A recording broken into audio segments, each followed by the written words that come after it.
Hello everyone. Seems like this countdown did not work.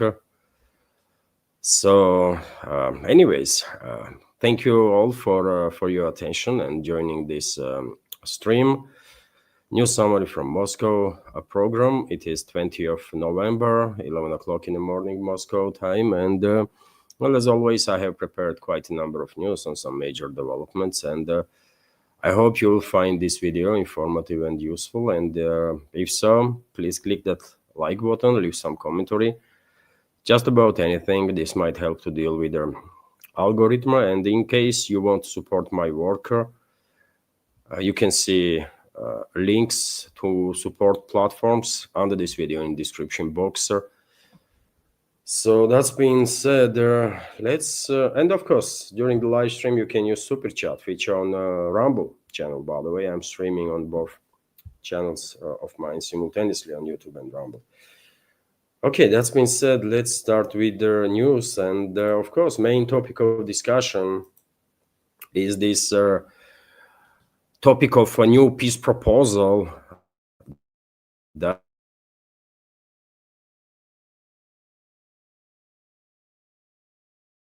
well, if yesterday it was just Axios and maybe one or two other media outlets that were reporting about this mysterious 28-point plan that Trump's administration worked on, well, since then, almost all media outlets reported about it, all this stuff today. And probably in upcoming days, I will give you what is known first, and then I will give you my opinion, my analysis of the situation. So RIA Novosti is reporting what has become known of the new U.S. plan for settlement in Ukraine. So Financial Times and Axios have revealed details of the new American plan to resolve the conflict in Ukraine. Actually, more media outlets, Reuters, Washington Post, you name it. I mean, everyone is talking about it and writing some stuff. US and other countries recognize Crimea and Donbass as legitimate Russian territories, but they will not ask Ukraine to do the same, the American portal stated. Okay, and there are some other key details. The US proposal includes the status of the state language for Russian and recognition of the official status of the Ukrainian Orthodox Church on a Kiev-controlled territory. Another point, Washington will reduce military aid to Kiev. Ukraine is giving up all of Donbass, and the number of Ukrainian armed forces is going to be halved approximately, according to this American plan. Also, these are ideas of Trump and his team involves transferring the Donbass territories controlled by the Kiev to Russia in exchange for security guarantees from the United States.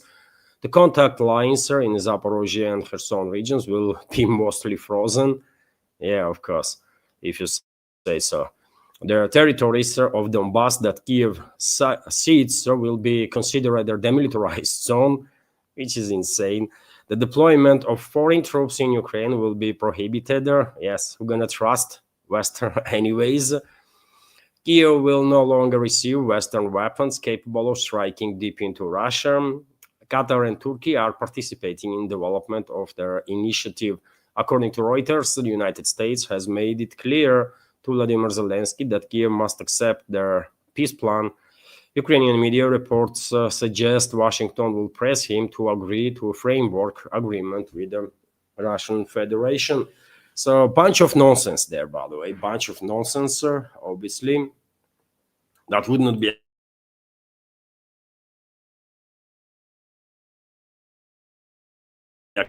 acceptable for the Russian government also, right? RIA Novosti is also reporting that allegedly Trump's Ukraine plan is in line with Putin's proposals. This was stated by Wall Street Journal. Line with Russian leader Vladimir Putin's proposals announced at the Alaska summit, the Wall Street Journal reports. And this is lie, by the way. We know this is lie straight away because in no circumstances Russian president will say, either in Anchorage or anywhere else, that he knows what, we're gonna give up on not yet liberated territories of new Russian regions, for example, in Kherson or Zaporozhye region. And you know why Putin would not say this kind of crap ever? Because it's illegal. By Russian law, no one can advocate for separation of the Russian territory from country. It's illegal, by the way. Right? And there are a number of peoples that are actually serving the time in prison, according to reports that I have seen, exactly for that, for advocating separation of the Russian territories. So this is a lie, by the way. Russian president never ever proposed or agreed to give up on Russian territories. Nonsense, right? It's not happening. Anyways, quote here, elements of Trump's new plan are consistent with Putin's proposed during his meeting with Witkoff in August, and the letter at his summit with Trump in Alaska publication is saying it is also noted that Washington is relying on Moscow's interest in reviving economic relations with the West when implementing the possible peace agreement. And you know what? No thanks. Russia learned hard way lesson that you cannot have any relationships with the West, basically, right? Political, economical, any, because they will use it against you. They will use it against you, right? So we know this. So therefore, let's stay away from the West as much as possible, man. You know, let's just leave a door open for ordinary people to go in and out, right? To communicate, ordinary Westerners, ordinary Russians, so that on a level of societies, they're going to be some communication, and that's about it. We don't need no more freaking relationships with the West. Nothing, you know. World is massive, huge, much bigger than Western collective West, and there is a plenty of opportunity out there, right? We don't need no West, man, for anything really. TASS news agency is also reporting that according to Politico, new U.S. peace plan for Ukraine stunned the West, which is a lie, by the way. I mean, this is such a deception operation, quite a complex one, by the way, but this is clearly deception operation. I'll give you my take on that later on in a minute. Ukrainian and European officials were stunned when news of a new U.S. plan for settlement in Ukraine emerged. This was reported by the American publication Politico, citing sources. Bullshit.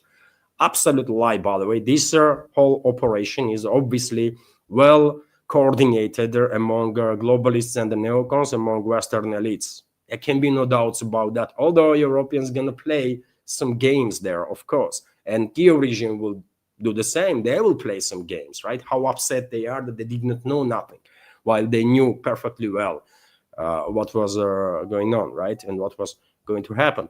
According to newspaper, U.S. presidential envoy Steve Witkoff began working on a new settlement plan in late October after meeting with the Russian presidential special representative for investments and economic cooperation with the foreign countries, Kirill Dmitriev, in Miami. According to political source, this news has raised concerns among many Western and Ukrainian politicians that the U.S. might cave into Russia's demands. As Russian Foreign Ministry spokesperson Maria Zakharova stated earlier in an interview with the TASS, Russia has not received information from the US through official channels regarding certain agreements regarding Ukraine that the media is reporting in past non-stop in past 24 plus hours, right? Also, we have this report from TASS, which is highlights Axios' article that the US is ready, allegedly, to recognize Russia's sovereignty over the Crimea and Donbass, but this is also a lie and part of deception, because Telegraph on other side, British media outlet, is reporting that US plan for Ukraine, a money for a land scheme is proposed. It's allegedly in that 28-point plan that Washington come up with, there is a money for a land scheme. The essence of the scheme proposed by the US is that Russia should pay Ukraine rent for Donbass. I mean, I mean, seriously, man, are we seriously discussing this stuff now? That Russia have to pay some rent? At the same time, Kiev can legally retain claims to the region that become a part of Russia. The agreement provides for Ukraine to cede control over the Donbass while legally retaining the territory as a part of its domain. This was stated by the source of the Telegraph. The amount of rent that the plan proposes Russia to pay was not disclosed by the publication sources. I mean, pure madness, by the way, pure madness. They cannot come up with even decent deception operation, man. These intellectually bankrupt criminals that are called Western elites, right? They are just too freaking stupid to come up with something really, really complex that would not be easily read by others, right? RIA Novosti is also reporting that U.S. Secretary of the Army will meet with the Russian side after his visit to Kiev. So today, yes, U.S. Army Secretary Daniel Driscoll, together with two four-star generals, allegedly gonna have some talks in Kiev, including with Zelensky, and allegedly topic of discussion will be this Trump's 28-point plan. And after that meeting, allegedly these criminals from US are gonna travel to Russia and have discussions with the Russian leadership. I mean, okay, what can I say, man? If Russian leadership has no other things to do, then they can have a talks with these criminals, of course. But I think they should be busy with some serious stuff, really serious stuff, not this bullshit, right? For now, we only have partial confirmation of existence of this plan, right? And Rubio spoke about it. Yet again, this is just partial confirmation that our US is developing peace proposals, taking into account the positions of Russia and Ukraine. This was said by Rubio in his Twitter X post. And well, it's not just Maria Zakharova, official spokeswoman of the Russian Foreign Ministry, that said that from official lines of communication, Moscow didn't receive nothing from the US, right? About all these topics that media is talking about now. And the press spokesman of the Russian president, Dmitry Peskov, also said that there is no news yet. Peskov said on Axios' claim that Trump's administration and Russia are secretly working on a plan to end the Ukraine conflict. There were discussions in Anchorage. Beyond what was discussed in Anchorage, there is no news yet to share with public. That's what Peskov said. And now, dear friends, I mean, you share your take, what you think about all this stuff. I give you my take on all this situation. And as you can see from the headline itself, my understanding of the situation is quite clear. This is a relatively large scale, relatively complex deception operation on part of globalists, neocons, and all the others, all the other enemies of Russia. And I can explain why I think so. And so, well, first of all, let's keep in mind what is going on the battlefield, right? Russian militaries are advancing all along the front line. In Zaporozhye sector, Kiev regime's defense lines are literally collapsing as we speak, and for quite a while now, Russian troops are liberating settlement after settlement, and they are only a few kilometers away from Gulyai Pole, major stronghold of Kiev regime in eastern part of Zaporozhye sector. Russian troops are also become very active in Orekhov direction, second stronghold of Kiev regime in the central part of the sector in Zaporozhye. Right, Russian troops just a few days ago completely liberated Malaya Takmachka settlement, which is basically linked to Orekhov city itself. Right, and so yes, that's Zaporozhye. Russian troops are advancing in DPR, of course, right? Pokrovsk-Mirnograd agglomeration is encircled. Pokrovsk is liberated. Clearing operation is underway. In Mirnograd, Kiev regime's forces still have opportunity to contact Russian militaries and lay down arms and surrender. Otherwise, well, FAB 3000s are flying into Mirnograd on a point of concentration of Kiev regime's forces that refuse to surrender literally on daily basis. And I have shared quite a number of those videos, right, on my Telegram and Twitter X page. So Russian side will take whatever time is necessary, but basically Pakrovsk Mirnograd operation is almost finished, right? A matter of time, and both these cities, a cleaning operation will be finalized in both. Simultaneously, dear friends, yesterday I reported about massive progress, breakthrough of the Russian armed forces in Seversk area, right? Also DPR. Russian troops are already in the city, and this morning I see some reports that Russian troops are controlling from 10 to 15 up to 20, even more percent of territory of the city, right? Seversk, that is. Russian troops also advancing towards Liman. Russian troops are advancing in between Seversk and Liman also. So clearly Kiev regime's defense lines are collapsing there too, right? When it comes to Kharkov region, well, Kupiansk is encircled. Russian troops are finalizing clearing operation. Russian troops are advancing on the northern flank of Kharkov region also. In Volchansk area, for example, and more settlements being liberated there. Clearing operation in Volchansk itself is about to be finalized, correct? And we should not forget Dnipropetrovsk region, by the way, where Russian armed forces are absolutely unstoppable and liberating more and more settlements literally on daily basis. And that is happening even without Russian armed forces launching a sectoral scale offensive in the Dnipropetrovsk region. Right, so Kiev regime's defense lines are collapsing, by the way. Kiev regime's forces are on a breaking point, right? And this is well known to US leadership, American political class, militaries, intelligence. This is well known to not just American neocons, but also to European globalists, right? They know this perfectly well. And so what are they going to do about it? What are they going to do about it? Well, they began inputting, they launched this corruption scandal in US using their assets, NABU and their SAP, these anti-corruption institutions that are completely controlled by the West, right, to impose pressure on Zelensky so that he will start mobilizing young generation people, youth basically, right, to deal with their manpower issues somehow, at least for time being. And simultaneously, to distract the Russian side, they launched this deception operation that everybody is talking about Russia, this 28-point Trump's peace plan for Ukraine. I mean, really?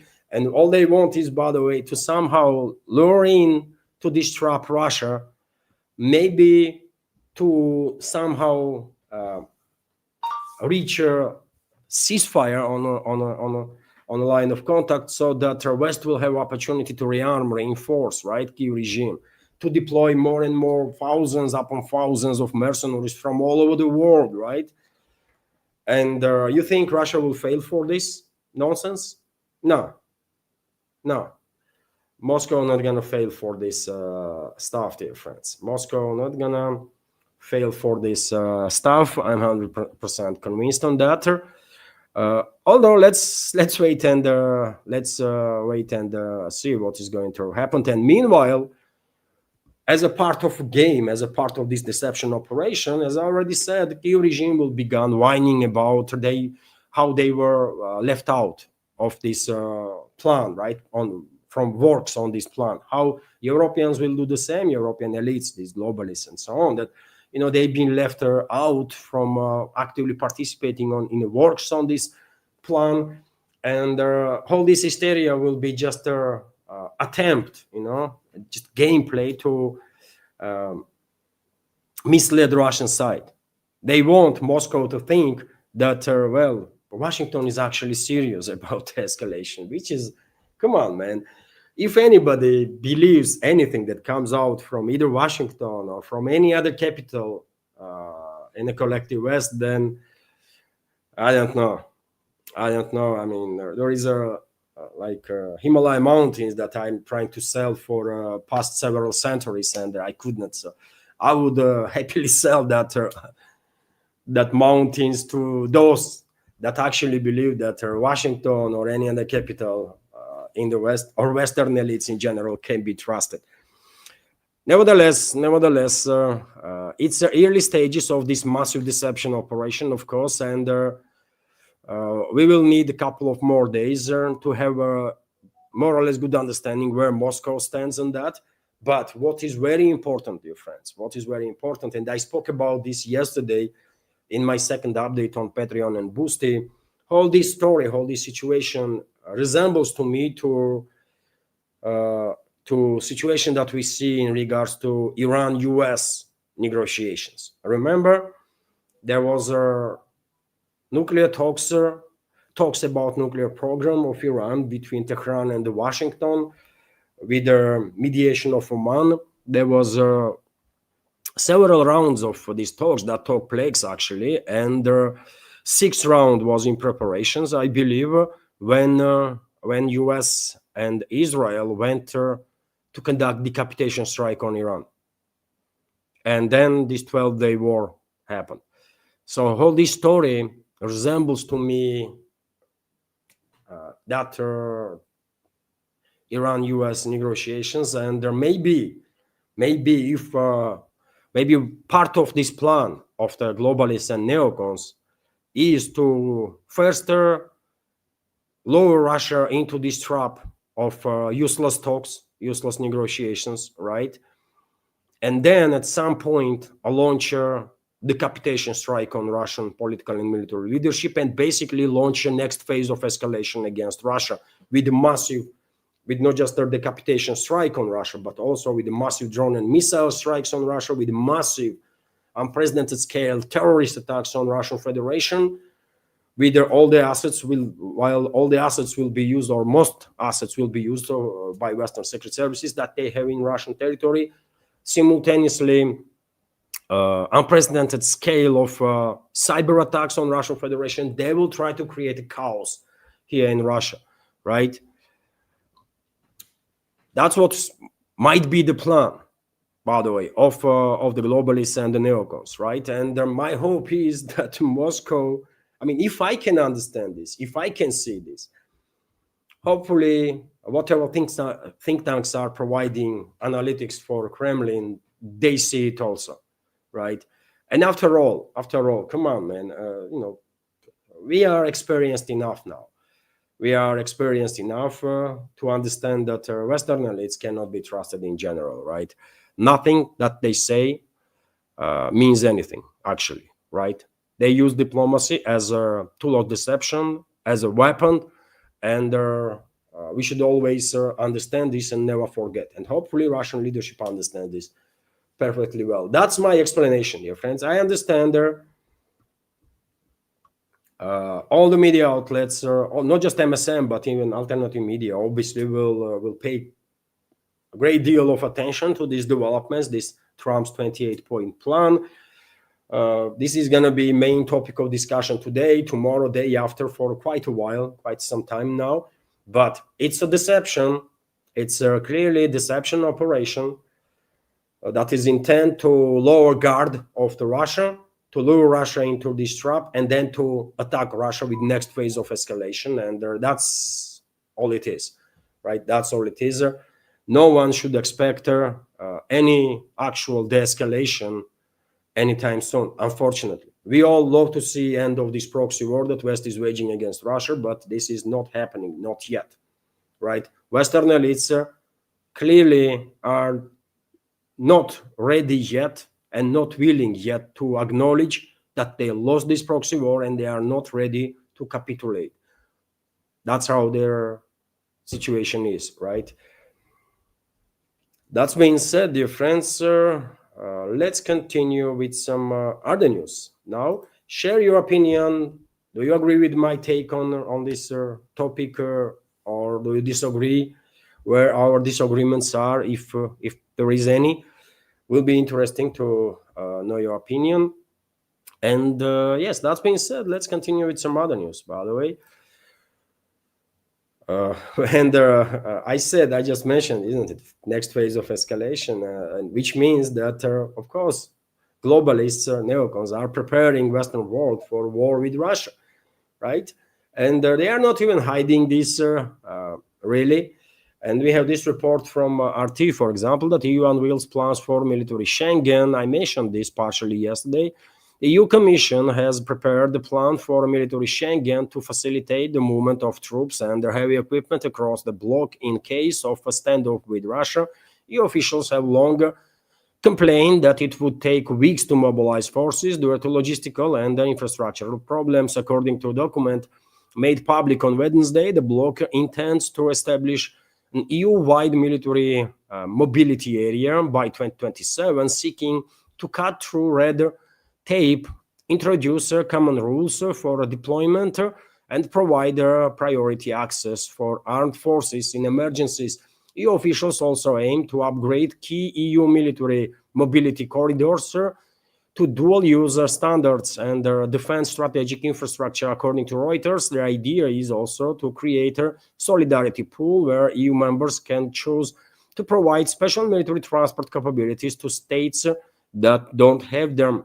This comes against the backdrop of long-standing logistical problems. The Financial Times has said the EU will have to tackle crumbling bridges, mismatched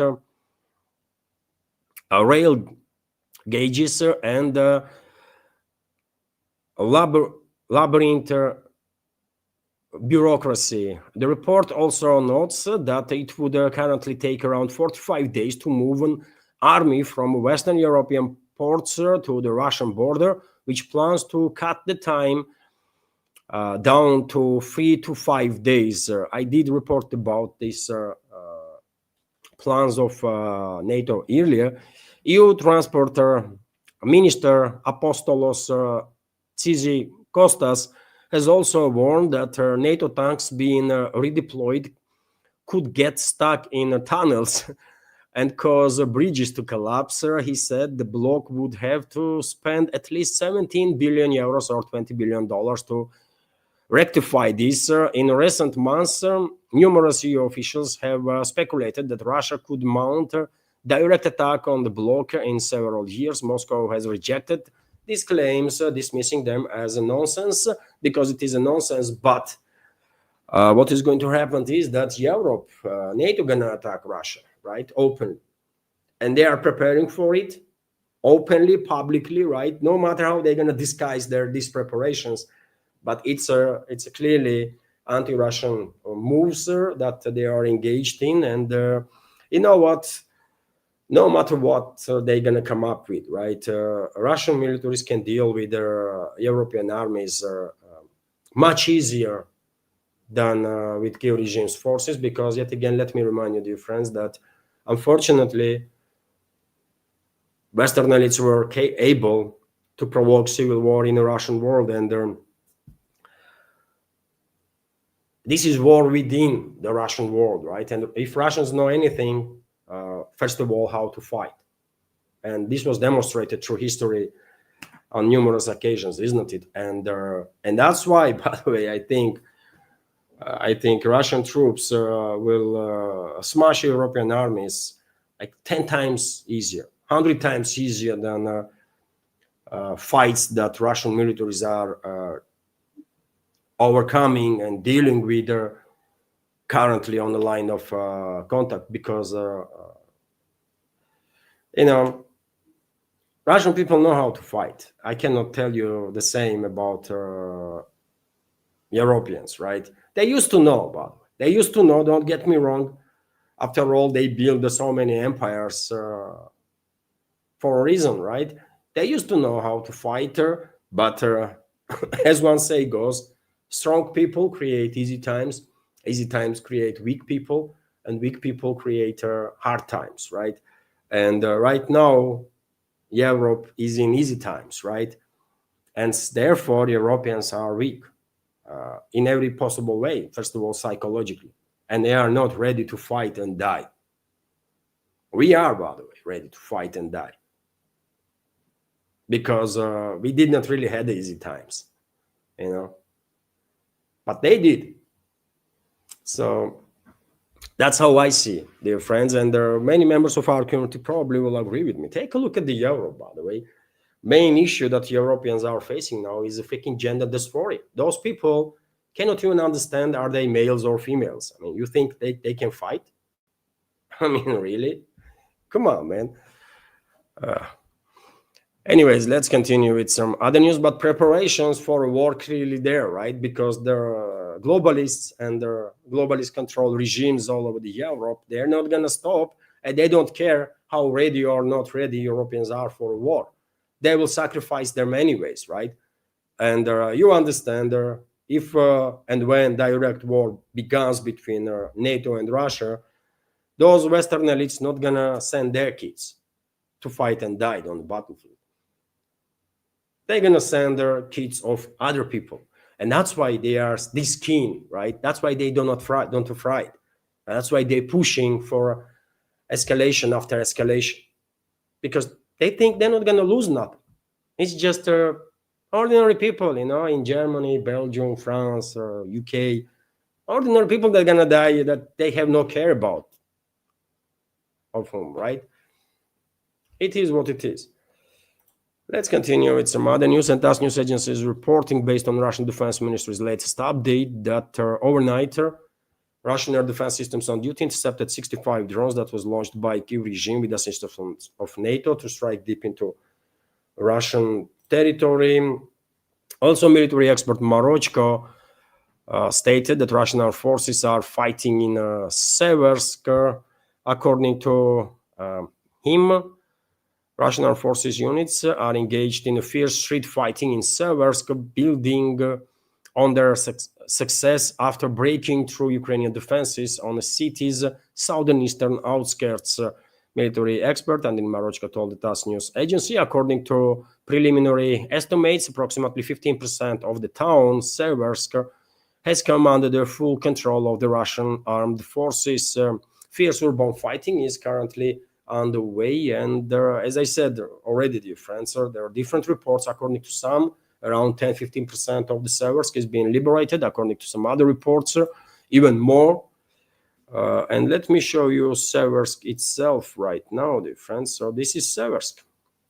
And yesterday I did share with you information about this breakthrough that Russian militaries achieved. And even though this map has not been updated since yesterday, even here you can see that couple of districts of their city is already in a gray zone. That means Russian strong presence in this area. And by now, by this moment, 11:30 on 20th of November, I think like twice more territory of Seversk are under Russian control.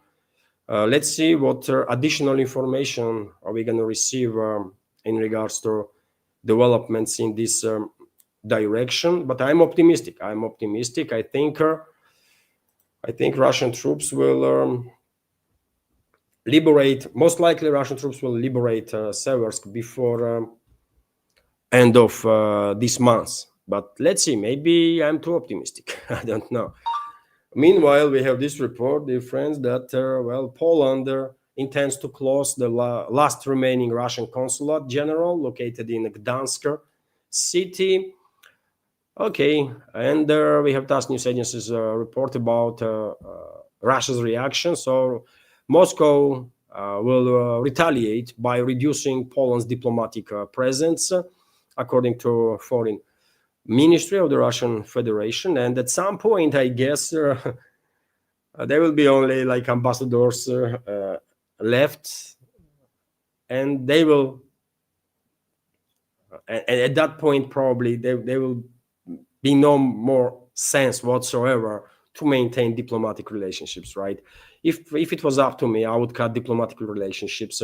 I would shut down Russian embassies all over the Europe anyways, right? I will leave one embassy open in Hungary, maybe one in Slovakia, based on current policies of the Bratislava and Budapest. And I would leave one embassy in Belgrade, Serbia. That would be enough, right? If Europeans want to do some business with Russian embassies, ask questions or whatever, have visas, there is online opportunities for that, and also they can travel to these few embassies, right? That would be enough. Why we have embassies in all these other hostile countries, and why we are spending tens of millions of dollars on, probably hundreds of millions of dollars on maintenance of these embassies and on staff and all that kind of stuff is anybody's guess, man. I have no freaking idea. It's pointless, absolutely pointless. By the way, what Russian ambassadors are doing, what Russian ambassador, extremely well respected, by the way, high level professional, Kalin, what he's doing in UK, with whom he gonna talk. Kalin is a highly intellectual person, right? High professional. With whom he gonna talk in British leadership, in British foreign office, or in British political class in general? With whom Kalin gonna have a intellectual conversation? With nobody, because there is not even a single decent human being with the intellect in the British elites, not even a single one. So what Kalin is doing there in London, man, he's wasting his time. That's it, man. And Russia is wasting money on embassy. And same can be said about all Russian diplomatic missions all over the Europe, by the way, and US too, Canada too, by the way. Why we are wasting money on embassies there? Just bring them home, man. Bring them home. Shut down embassies. We don't need no freaking diplomatic relationships with enemies, man. Let's leave a couple of backdoor means of communication. That's going to be enough, right? To make sure, even then, it's just to make sure that we do it to some human error. We're not going to freaking launch nuclear missiles on each other. That's it. There is no other reason to talk with them, man. Nothing, right? They cannot be trusted. Nothing they say means anything, really. And you cannot have intellectual conversations with them because they are freaking morons, uneducated, illiterate morons. Literally, I mean, telling you, man, they are freaking morons. And how are you going to have a conversation with morons, man? You cannot. Period. You just cannot. That's it. Also interesting, somewhat interesting news that IAEA inspectors are back in Iran, probably surprisingly for many. This information is coming from Grossi, Rafael Grossi, Secretary General of IAEA. Well, I don't know what their thinking process is in Tehran, what they try to achieve. On daily basis, basically, we are receiving information that Tehran is ready to resume nuclear talks with US and stuff. I mean, really? Didn't you have enough last time being engaged either with US in these diplomatic talks? You want to be bombed again and be caught off guard again, Iran? If you want to, okay, carry on, man. Continue. You will get what you want. Also, US will, decision was made that US will sell F-35 fifth gen, so-called fifth gen flying garbage to Saudi Arabia, and also about 300 Abrams tanks that are also garbage, by the way. Let's be real here, right? Well, this is not going to come as a surprise. Main reason why US is agreeing to sell F-35s to Riyadh and also additional batch of Abrams tanks and some other weapons is to boost their confidence in Riyadh, and they need that to push Riyadh towards the hostilities with Iran. I tell you, I have said many times before that globalists, neocons, Zionists, they want to provoke regional war in the Middle East, shut down navigation in the Persian Gulf and cut off China and global South in general from energy sources from Middle East, and they will do whatever it takes to reach this point, right? And this information is definitely part of this process, right? To embolden, to encourage, to increase confidence among Gulf states, Gulf kingdoms, right? To get hostile, extremely hostile towards Iran, and the only way Western elites and their Zionist allies can provoke a long-term instability in the Middle East, a long-term regional war, is if this conflict will be on religious or sectarian and on ethnic lines. And I remind you that all these Gulf kingdoms, Saudi Arabia, UAE, Qatar, Bahrain, they are Arabs, by the way, right? Iraq, also majority Arab, right? Although Iraq is not a kingdom, obviously. But nevertheless, these are majority Arab countries, by the way, and Iran is, and Sunni Muslim countries, and Iran on the other side of Persian Gulf and in geopolitical terms is a Shiite Muslim country and not Arab country, right? So they want to provoke war between Arabs and Iranians and their allies, right? To sustain long-term instability in a region and cut off China and global South from local energy sources for years to come. And therefore, we will see soon more and more reports about more and more weapons being allocated to these Gulf states. F-35s, Abrams tanks, missiles, you name it, right? Frigates, amphibious warships, and everything, right? That's what is going on, and I'm quite sure Moscow and Beijing will try harder through diplomatic means to keep sense, to keep grounded elites in these Arab countries, and to tell them that it will be a fatal mistake on their parts if they will go against Iran. But will it be enough? Is anybody's guess. I don't know. RT is reporting that Trump, meanwhile, signed a bill to release Epstein files. Yesterday, reports were that House of Commons and then Senate voted to release these Epstein files, and Trump signed the bill, although these files are going to be redacted in such a way, by the way, that hardly anything really become known, right? And even though Trump signed these files, Bondi, head of Justice Department, she did not confirm that these files will be released even in next 30 days.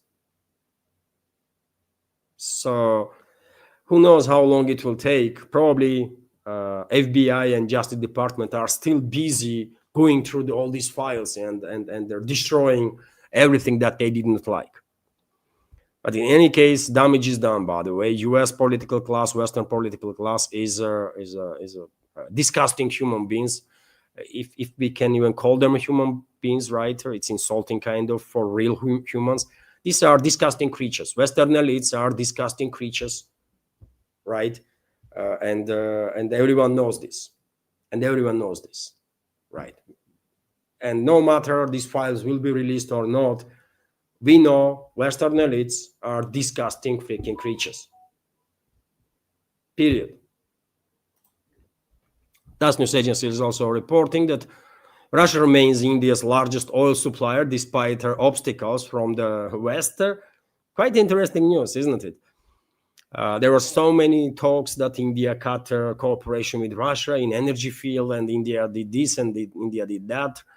While in reality, relationships between Moscow and New Delhi are on our highest level ever, right? And we are strategical partners, and will be strategical partners and allies always, right? It's in national interest of both countries and the peoples of both countries. And it is great that, India is finding ways to deal with the Western pressure and in a successfully, and same time maintain good working strategical relationships with Russia. So Russian Federation remains the largest supplier of oil to India, despite all their obstacles from the West, being ready to continue providing favorable terms for their purchase of energy resources to the South Asian Republic.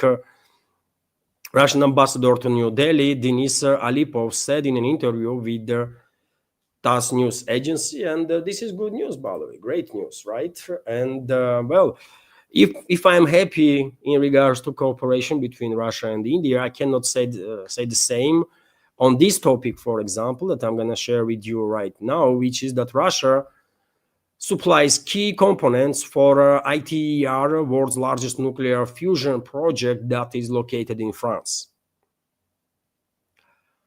If successful, ITER will launch a new era of unlimited, clean, and safe fusion energy. Russia has delivered the first of 4 specialized test stands to the project's construction site in France, and too bad, man, too bad, really. I guess Rosatom did not learn nothing after Russian citizens were expelled from CERN, Big Hadron Collider, that is located in Swiss, right? Russian scientists were expelled and their rights were basically hammered there quite a while ago now, right? And despite though Russia played a big role in building that CERN, bringing it to operational levels, Russian scientists play a key role there too, as they do in this project, ITER, right?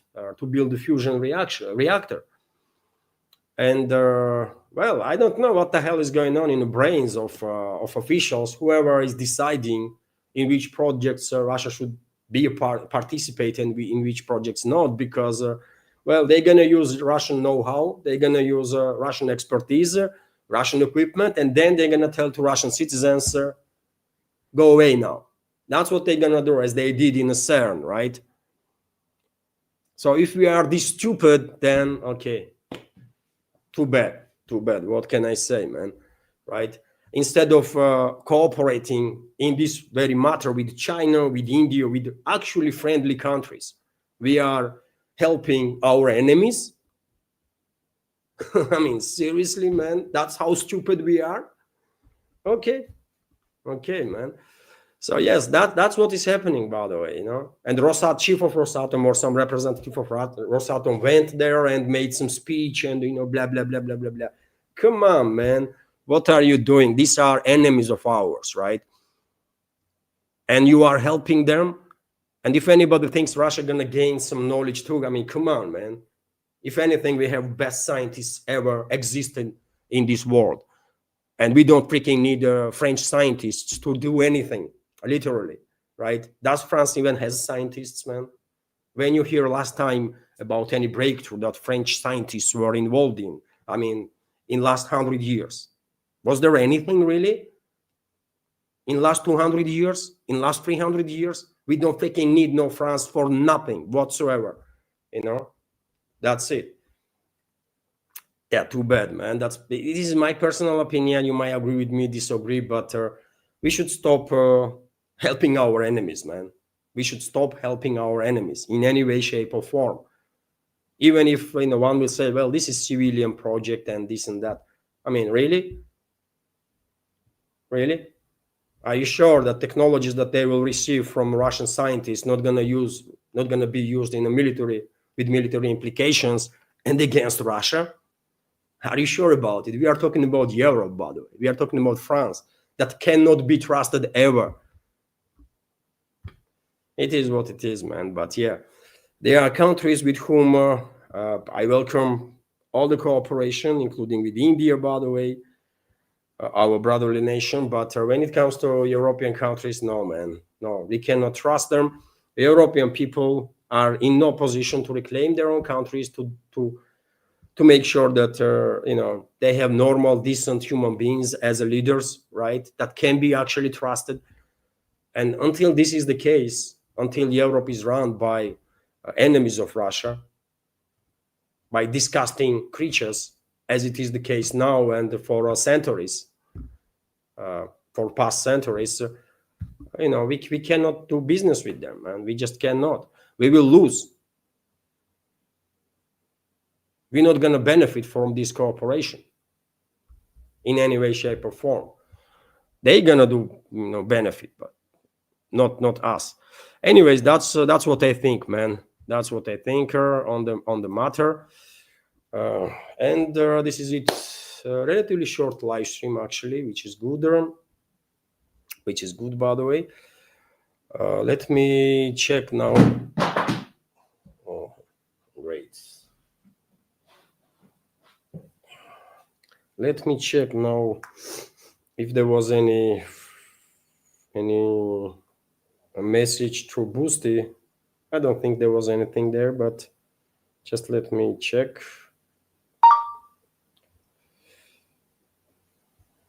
So there was nothing on a Boosty, by the way, and let me check